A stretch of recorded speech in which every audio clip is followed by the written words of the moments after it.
Imagine you're a salesperson trying to sell a product for $10,000. The customer's purchasing agent responds that a competing supplier is selling a similar product for $8,000. What would you do? Let's look at your options. If you have pricing authority, you can choose to match the price of the lower offer. If you can't control price, you go back to your manager or pricing department and ask them for the authority to match the competitor's price. If you get it, maybe you'll be lucky. The customer will sign with you for $8,000 and you'll earn your commission. But most salespeople in this situation know the outcome will be different. Salespeople know the situation will typically play out as follows.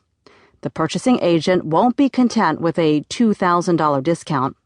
The buyer will go back to the losing supplier and get them to lower their price even further, starting a back-and-forth process that we call the pricing death spiral.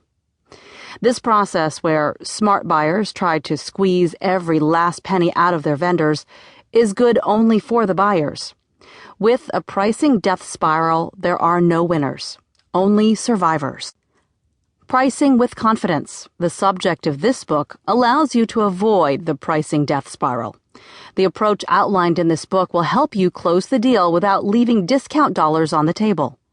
The approach is not difficult, but it requires preparation, a detailed knowledge of your offering, your competitor's offering, and the competitive landscape, as well as a deep awareness of the customer's real objectives and requirements.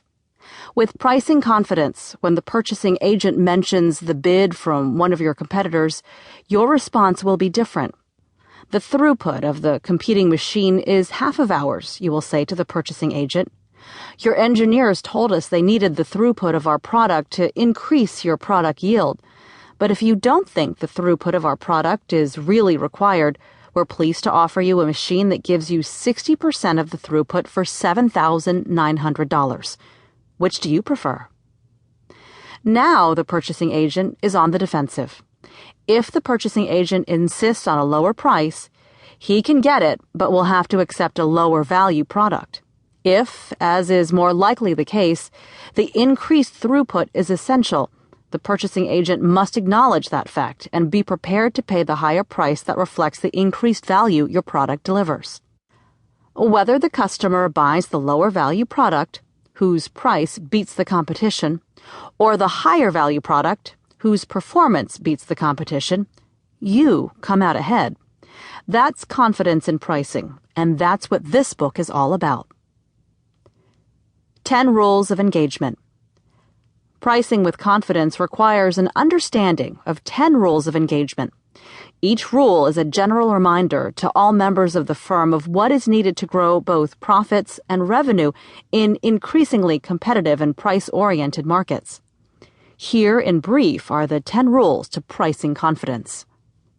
Rule 1. Replace the discounting habit with a little arrogance.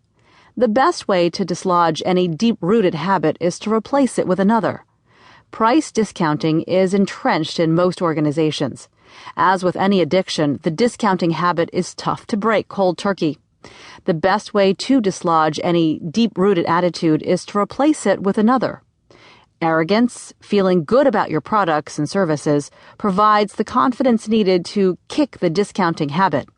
Simple analysis can point to where bad discounting leaves money on the table. Rule 2. Understand the value you offer to your customer. How can customers be expected to understand your value if you don't? You can't have confidence in your pricing until you have confidence in the financial value that your offerings create for customers.